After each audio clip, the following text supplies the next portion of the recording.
Hi friends, welcome back to the Weekly Tweek, a show that got 2 comments on our last episode and we all just about lost our minds because of it. This week, Donald Trump, seen here gently releasing a fart into a Bath & Body Works, snorted a line of acetaminophen and had a tantrum fit for a dictator as he started the week off by claiming a triple sabotage at the UN General Assembly on Tuesday. Trump said, "A real disgrace took place at the United Nations. Not 1, not 2, but 3 very sinister events." I know. I'm just as shocked as you are to learn that Trump can count to 3. The first act of sabotage was the escalator stopping as soon as he stepped on.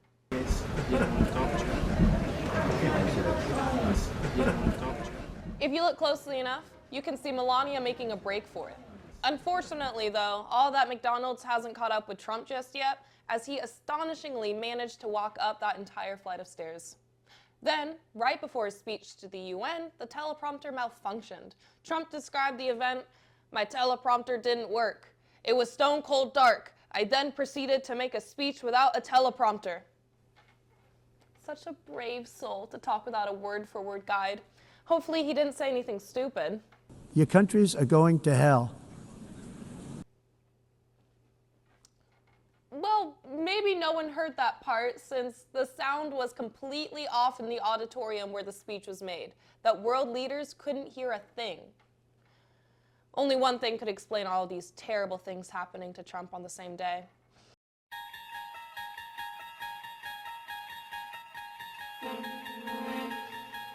It appears he's unlocked an escalator to another dimension, a dimension of tyranny, a dimension of tariffs,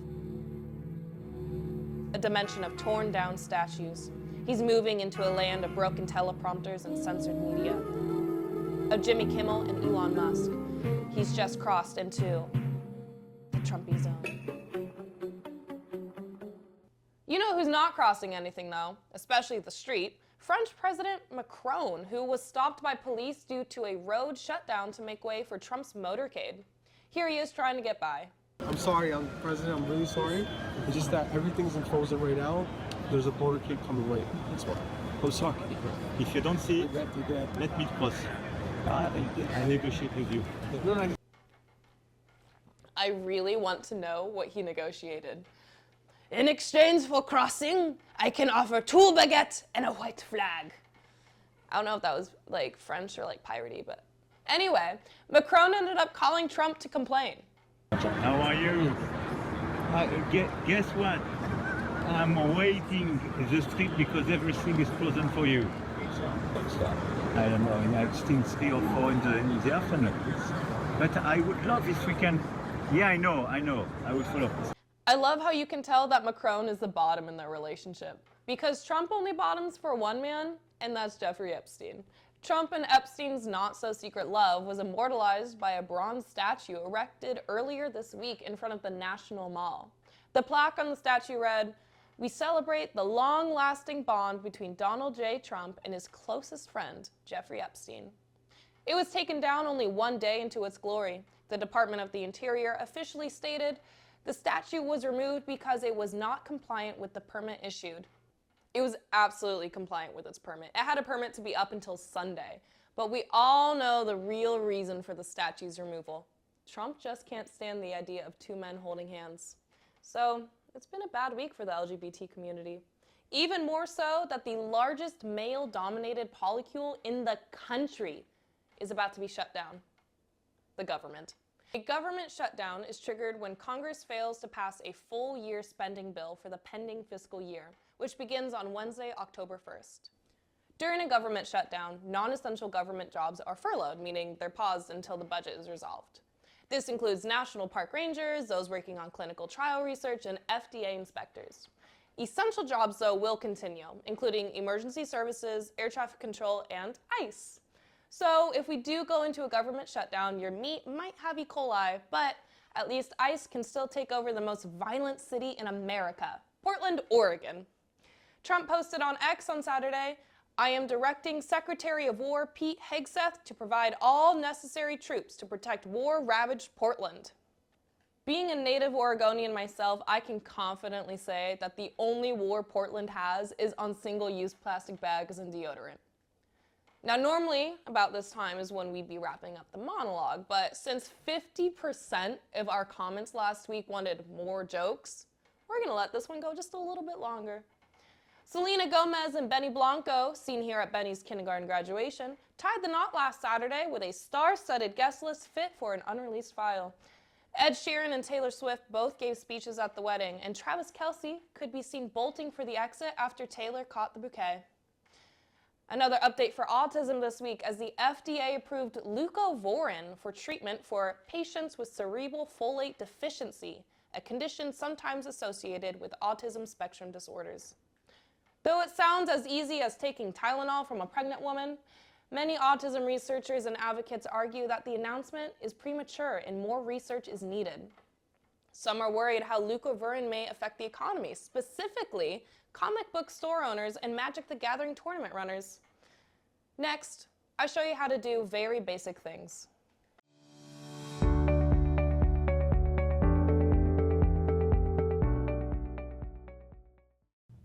Hi friends, I'm here to explain something very important to you.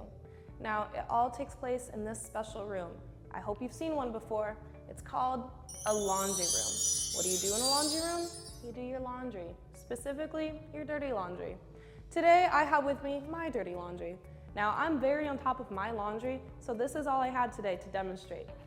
And come with me. We're gonna go to this machine right here. It looks like a sideways Dixie cup that you don't wanna drink out of, because you don't.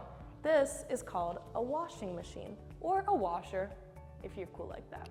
And what you're gonna do is you're gonna take your laundry and you're gonna place it inside of the washer, okay? Did we all see that? Now, if you have more laundry, please be mindful to not overfill your washer, because if you do, it's harmful to the machine and it causes them to break down, just like this one. There is no light in its eyes, it is gone because it was overfilled. So, with your adequately filled washer, you're gonna put your laundry in and close the door. Now here comes the scary part, okay?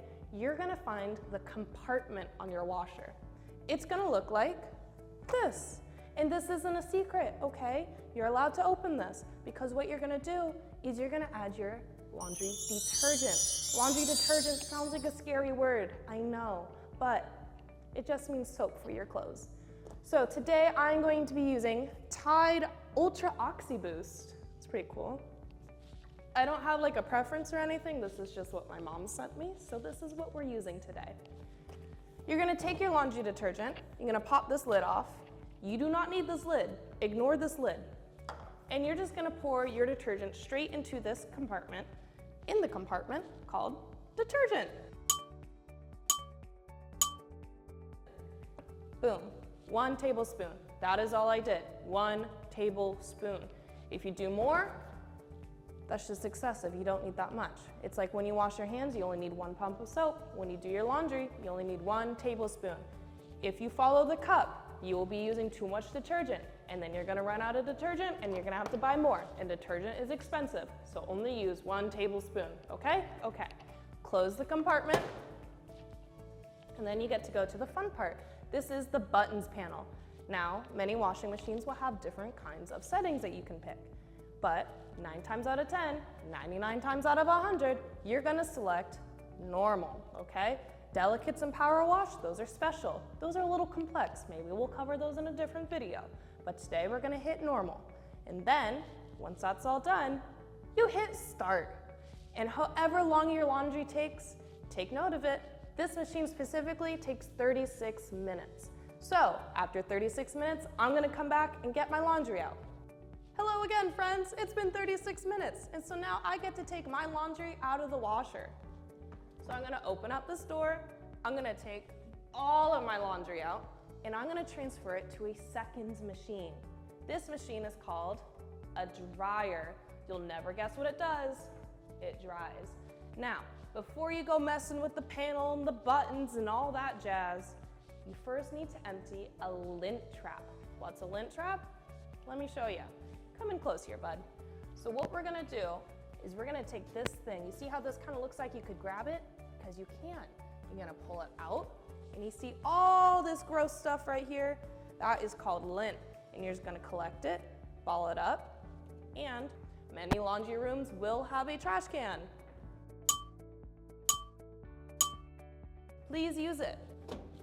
Now we're ready for action. Close the door. This one, no detergent necessary. You're just gonna press one of these buttons, whites and colors, permanent press, and delicates. They all do the same thing. They dry your clothes. So just pick the cheapest option. For me, that's whites and colors. And then wait. Hello. This is the last step of doing laundry, guys. Emptying the dryer. Now, if you're like some people, you might think that it's okay to leave your clothes in the dryer because they're dry, they're not gonna hurt anyone, whatever. Well, if you think about it, that's rude. As soon as your clothes are done drying, please take them out of your dryer because many other people are trying to use dryers at all times and you live in a communal living space. So remove your laundry, keep this door ajar so people know that they can still use it, and then head on back to wherever you live.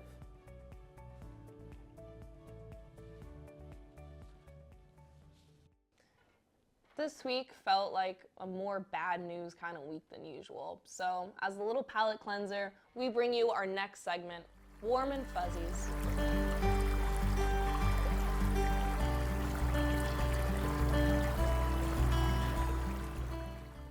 It's a bird, it's a plane, it's a moose. It's a moose on the loose in Austria. The locals have named him Emil, and he is possibly the only known moose in the whole country.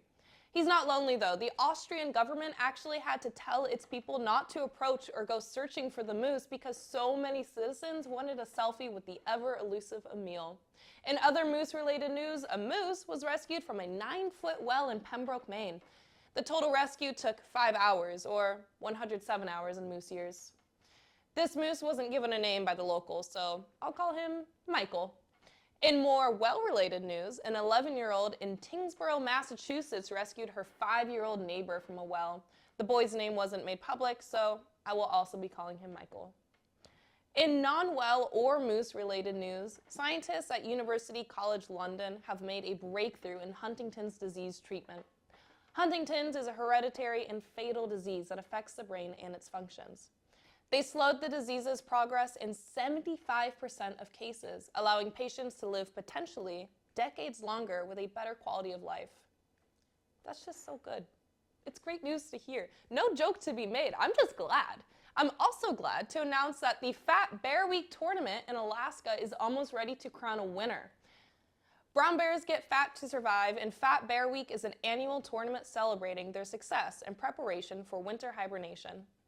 The final 4 belt busters are number 602, number 32, number 128, and number 856.